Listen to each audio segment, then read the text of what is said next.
2 લાખથી પણ વધુ વિદ્યાર્થીઓ એક જ પરીક્ષા માટે ગુજરાતમાં આ આંકડો સાંભળીને જ નવાઈ લાગે નહીં? કેમ આટલા બધા વિદ્યાર્થીઓ એક પરીક્ષા માટે ભેગા થયા? ચાલો આજે આની પાછળના નંબર્સ અને કારણોને જરા ઊંડાણપૂર્વક સમજીએ.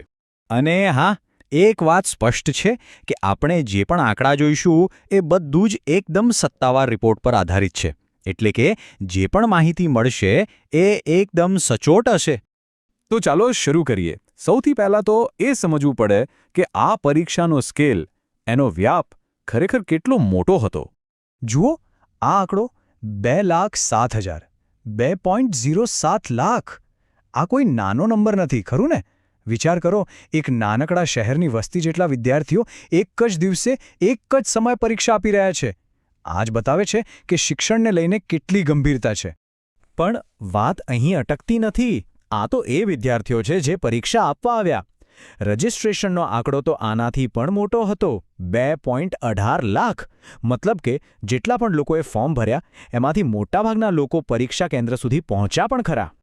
અને આ જુઓ, આ આંકડો ખરેખર પ્રભાવશાળી છે. 94.91%. હાજરી લગભગ 95%. આ ખાલી એક નંબર નથી, આ વિદ્યાર્થીઓ અને એમના પરિવારોની મહેનત અને કમિટમેન્ટની કહાણી છે.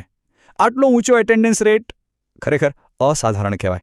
સારું, આ તો થઈ આખા ગુજરાતની વાત. પણ શું દરેક જિલ્લામાં આવો જ ઉત્સાહ હતો? કે પછી ક્યાંક વધારે, ક્યાંક ઓછો? ચાલો હવે જરા જિલ્લા સ્તરે નજર કરીએ. તો જિલ્લાઓની વાત કરીએ તો એક તરફ છે નર્મદા, જ્યાં સૌથી વધુ 96.80% હાજરી નોંધાઈ. અને બીજી તરફ સૌથી ઓછી હાજરી કચ્છમાં હતી, જે હતી 93.14%. હવે જો, ભલે એ સૌથી ઓછી હોય, પણ 93%થી વધારેનો આંકડો પણ કંઈ કમ નથી. બહુ જ સારો કહેવાય. અને આ બધું મેનેજ કેવી રીતે થયું હશે? જરા વિચારો, આટલા બધા વિદ્યાર્થીઓ માટે આખા ગુજરાતમાં 861 એક્ઝામ સેન્ટર ઊભા કરાયા હતા. આ તો એક મોટું ઓપરેશન જ કહેવાય, નહીં? ઓકે, તો હવે આખા રાજ્યમાંથી થોડુંક ઝૂમ ઇન કરીએ અને એક મોટા શહેર પર ફોકસ કરીએ. ચાલો અમદાવાદના આંકડા જોઈએ, અને એ પણ શહેર અને ગ્રામીણ વિસ્તારના, કે ત્યાં શું તફાવત હતો. અહીંયા જુઓ, અમદાવાદ શહેરમાં હાજરી છે 94.74% અને ગ્રામીણ વિસ્તારમાં 94.01%. મતલબ કે ભાગ્યે જ કોઈ ફરક છે. આ શું બતાવે છે? એ જ કે શિક્ષણ મેળવવાની ઈચ્છા અને લગન શહેરમાં જેટલી છે એટલી જ ગામડાઓમાં પણ મજબૂત છે. આપણે આટલા બધા આંકડા જોયા, કોણ આવ્યું, કેટલા આવ્યા, ક્યાંથી આવ્યા, પણ સૌથી મોટો સવાલ તો એ છે કે શા માટે આટલી મોટી સંખ્યામાં વિદ્યાર્થીઓ આ એક પરીક્ષા પાછળ આટલી મહેનત કેમ કરી રહ્યા છે? આ બધા પાછળનું કારણ છે એક તક. આ પરીક્ષાનું નામ છે NMMS, એટલે કે નેશનલ મીન્સ કમ મેરિટ સ્કોલરશિપ.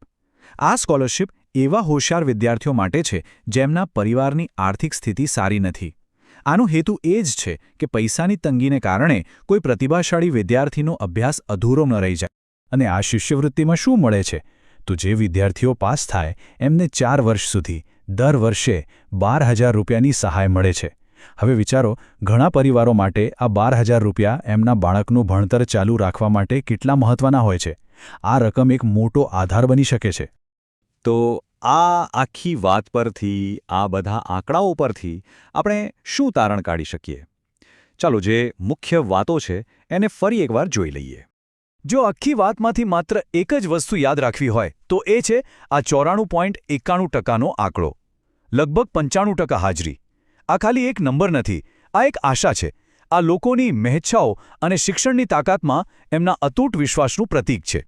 અને છેલ્લે આ બધા આંકડા આપણને એક સવાલ પૂછવા પર મજબૂર કરે છે કે જ્યારે આટલી મોટી સંખ્યામાં વિદ્યાર્થીઓ ભણવા માટે, આગળ વધવા માટે આટલા તત્પર છે, ત્યારે એમની આકાંક્ષાઓ અને એમને સપોર્ટ કરવા માટે જે શૈક્ષણિક વ્યવસ્થા છે એની તાતી જરૂરિયાત વિશે આ આખી ઘટના શું કહી રહી છે?